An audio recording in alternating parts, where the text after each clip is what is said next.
இப்போ நம்ம சமூகத்தை எப்படி பார்க்குறோம்? ஏன்னா இப்போ நீங்கள் எல்லாருமே வந்து ஒரு அமைப்பு சார்பாகவோ ஒரு தலைமைத்துவத்தில் இருக்கக்கூடியவங்க.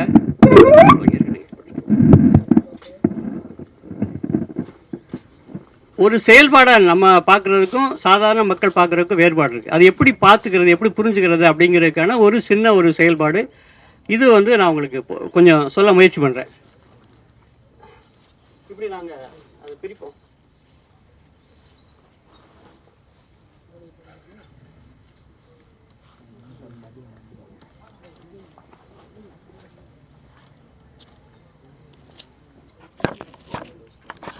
காலையில் பாஸ்கர் நம்மகிட்ட பேசினாருங்களா, அதை ஒட்டி தான்.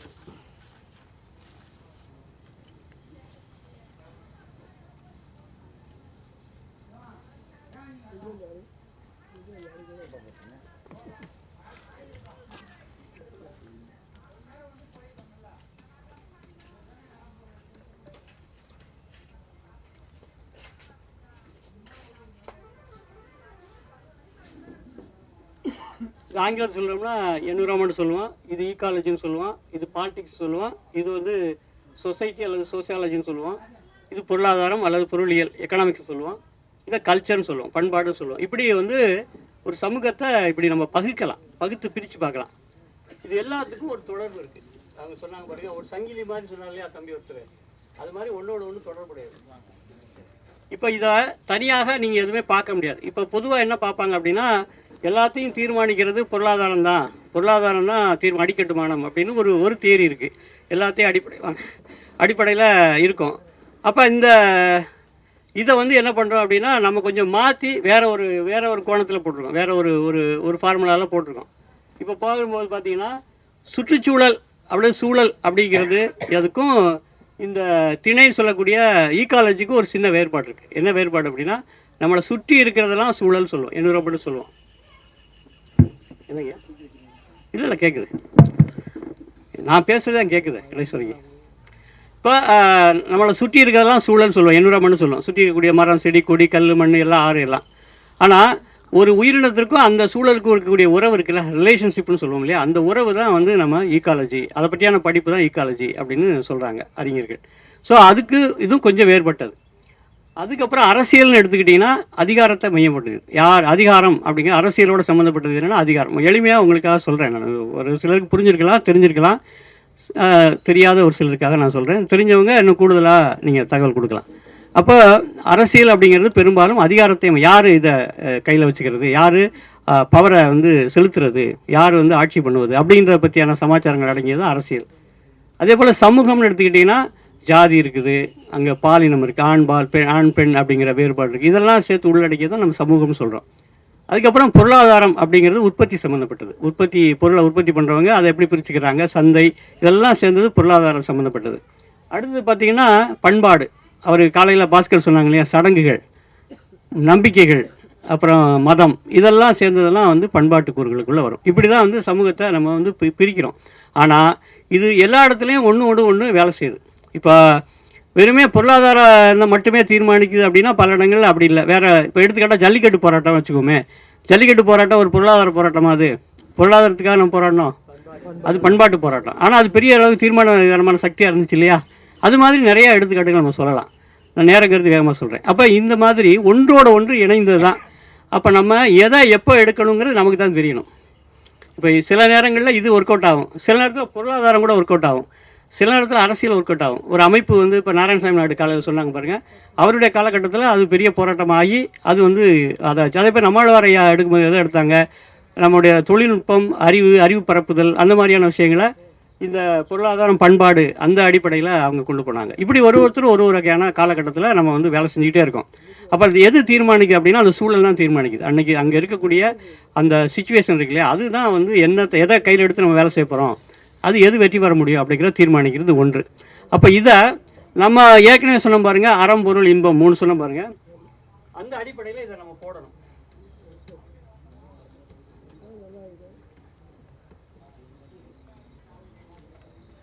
இப்போ அடிப்படை வந்து நம்ம பொருள் ஈட்டணும், அதாவது பணம் பண்ணணும், அல்லது ஏதாவது ஒன்று உற்பத்தி பண்ணணும். அது எதுக்கு அப்படின்னா சந்தோஷமாக இருக்கிறதுக்கு. ஆனால் அது எந்த வழியில் வரணும் அப்படின்னா அற வழியில் இருக்கணும். இதுதான் இந்த அடிப்படை. இதில் ஏதாவது கேள்விகள் இருக்கா? நம்ம அடுத்து போயிடலாம், எக்ஸசைஸ் போயிடலாம். வச்சுக்கங்க, ஆங்கிலத்தில் எளிமையாக சொல்லலாம். இது வந்து ஒரு பொருள், ப்ராடக்ட்னு வச்சுக்கோங்க. இது வந்து ப்ரொடியூஸ், அதை உற்பத்தின்னு வச்சுக்கோங்க. இது ப்ராடக்ட், நமக்கு கிடைக்க வேண்டிய பொருள், இது கிடைக்கணும், இன்பம் கிடைக்கணும். இது ப்ராசஸ் அப்படின்னு வச்சுங்க. புரியுதுங்களா நான் சொல்றது? இது என்னது? உற்பத்தி முறை, நாம் செய்கிற உற்பத்தி. இது வந்து கடைசியாக கிடைக்கிது பொருள், இந்த உற்பத்தி செய்கிற பொருள். இது வந்து பார்த்தீங்கன்னா செய்யக்கூடிய முறை. சரிங்களா? இப்போ ஏதாவது ஒன்று எடுத்துக்குவோம். கேட்குது இல்லைங்க, ஒன்றும் பிரச்சனை இல்லை. எனக்கு ஒன்று சார், எல்லாம் கேட்குது, கேட்கல கை தூக்குவாங்க. அப்போ இந்த அடிப்படையில் நம்ம ஒரு இதே குழு வச்சுக்குவோம், நம்ம 4 குழு வச்சுக்குவோம். நீங்கள் ஒருத்தருக்கு அதே மாதிரி சாட்டு தரோம். இந்த ஏதாவது ஒரு செயல்பாடை எடுத்துக்கிட்டு நம்ம வந்து செய்ய போகிறோம். சரிங்களா? இப்போ எடுத்துக்கிட்டால் நான் சில சாம்பிள் தரேன், அதை எடுத்துக்கோங்க.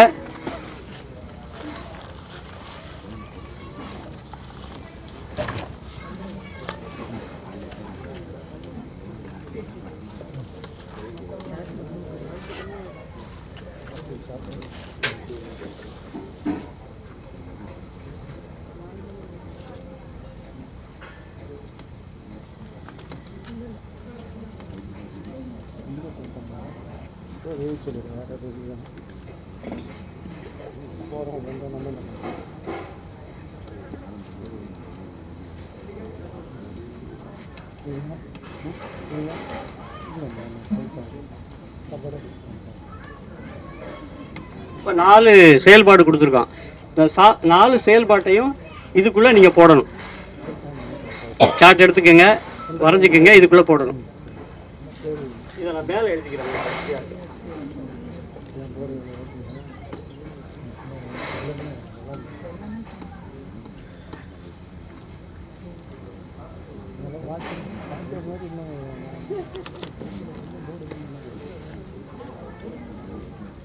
இப்போ நான் ஒரு சின்னதாக நம்ம செஞ்சு பார்ப்போம், எல்லாரும் செஞ்சு பார்ப்போம். அப்போ தான் நீங்கள் செய்கிறதுக்கு வசதியாக இருக்கும் இல்லையா? ஒரு மாடல் செய்ய பார்ப்போம், ஒரு சின்ன ட்ரையல்.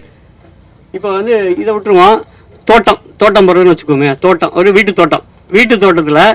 வீட்டு தோட்டம் முறை எப்படி இருக்கும்?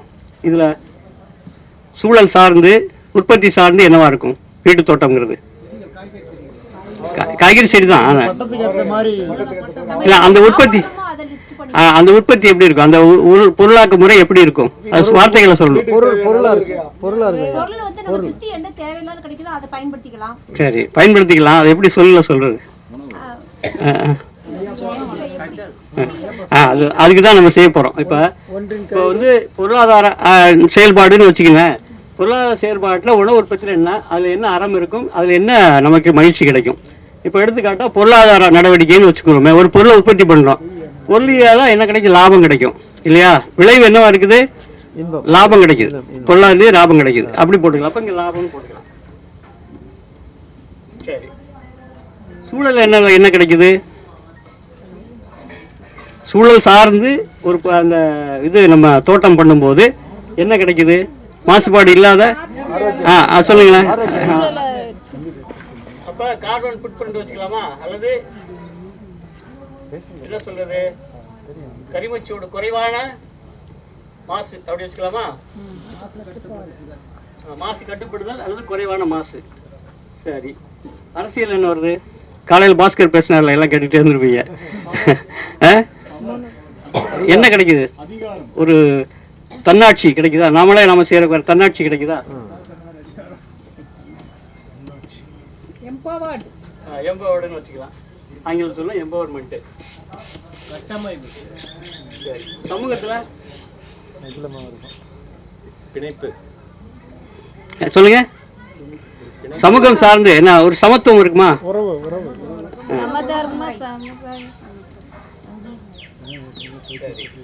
கல்ச்சர்ல நம்ம உணவு அப்படிங்கிற ஒரு அடையாளம் இருக்குமா? ஐடென்டிட்டி, நம்ம உணவு அப்படிங்கிறது ஒரு அடையாளம்.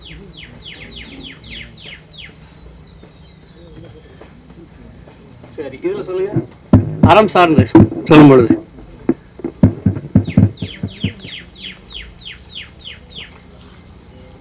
எப்படி போடலாம்? அந்த உற்பத்தி வந்து இது கொஞ்சம் சிரமமான மேட்ரிக்ஸ் தான், நம்ம பண்ணிட்டீங்கன்னா ரொம்ப நல்லது. சொல்லுங்க. அப்போ இந்த இடத்துல என்ன வரும்? எதில் ஒரு கொல்லாமை எது வரும்? அரசியல் வருமா, சமூகத்தில் வரும், பண்பாட்டில் வருமா?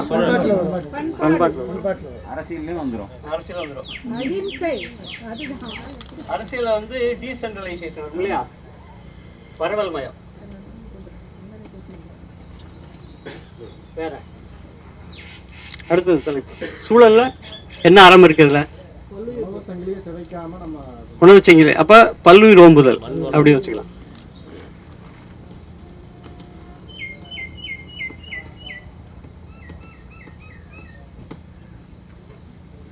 சரி, இதுல என்ன வரும்? பொருளாக்கத்தில் சூழல் ரீதியா பொருளாக்கத்தில் என்ன வரும்?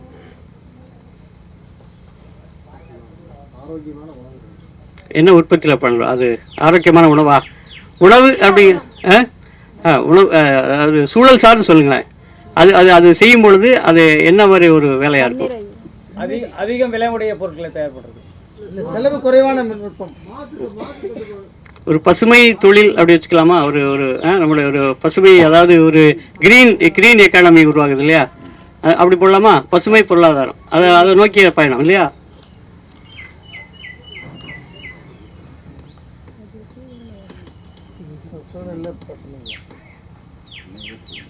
சரி, பொருளாதார ரீதியா என்ன நடவடிக்கை இருக்கும்? உடனடியாக பொருளாதார ரீதியா அந்த பொருள் உற்பத்தினால என்ன, இந்த தீட்டுத்தோட்டம் போடுறதுனால என்ன கிடைக்கும்? சிக்கனம், சேமிப்பு எல்லாம் சிக்கனம் இல்லையா?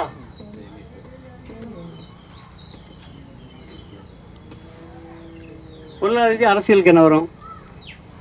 லாபம். அங்க போட்ட லாபம், அது கிடைக்கக்கூடிய நமக்கு இன்பம். மற்றவங்க நம்மளை அதிகாரப்படுத்த முடியாது சார். ஆமா, பகிர்வு.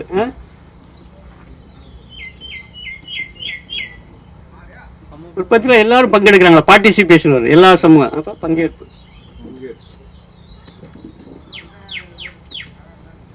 பண்பாடுன்னு எடுத்துக்கிட்டோம்னா கல்ச்சுரலா உற்பத்தியில் என்ன இல்லை, அந்த உற்பத்தி நமக்கான ஒரு, நம்ம ஊர் உள்ளூர் உற்பத்தி, உள்ளூர் தானே, அது நமக்கான ஒரு இதாக இருக்கு இல்லையா? நம்ம ஊருக்கானது ஒரு அடையாளம் இருக்குல்ல, அது ஏற்கனவே அடையாளம் போட்டோம். இது இங்கே எப்படி சொல்லலாம்? ஒரு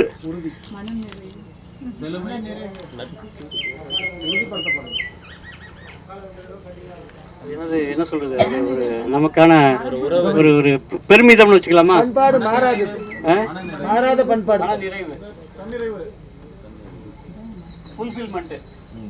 அப்படி வச்சுக்கலாமா?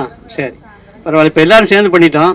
நீங்க குரூப்பா பண்ண போறீங்க அடுத்து இந்த நாளும். அது ஒண்ணு விட்டுக்கிறோம் சார். ரெண்டு விட்டுமா? சமூகத்துல என்ன அறம் இருக்கும்? ஒரு ஒரு இந்த ப்ராசஸ் நடக்கும்போது சமூகத்துல என்ன அறம் ஏற்படும்? சுரண்டல் குறையும். எல்லாருக்கும் வெளித்தன்மை, சமூகம் வெளித்தன்மையா இருக்கு எல்லாருக்கும். அப்ப இல்ல, இது வந்து விளைவு, இது வழிமுறை.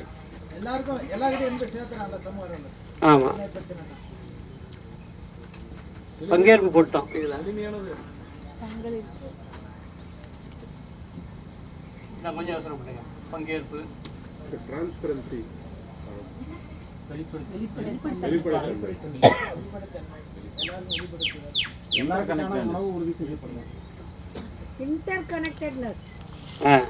எல்லாரும் வந்து இணைவு,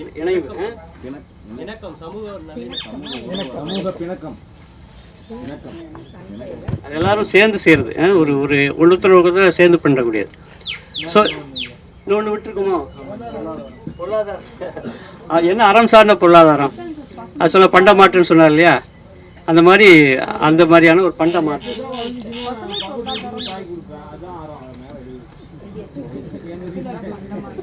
நமக்குள்ள பரிமாறிக்கிறோம், பரிமாற்றம் அல்லது பண்ட மாற்றம். சரியா?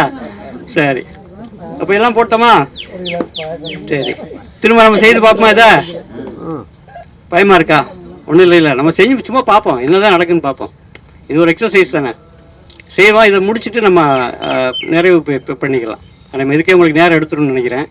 அதனால ஒருத்தருக்கு சார்ட் இருக்குல்ல, சார்ட் கொடுங்க உங்களுக்கு. இருக்கா? இருக்கு, அதை யூஸ் பண்ணிக்கலாம். வேற யாருக்கு வேணும் சார்ட் வேணும் வாங்கிக்க, கிழிச்சிட்டீங்க அல்லது இதாக்கிட்டீங்கன்னா வாங்கிக்கோங்க. எல்லாமே எழுதுற மாதிரி இந்த நாலு விஷயங்கள் போடுங்க. திரும்ப அவங்களே உட்காந்து.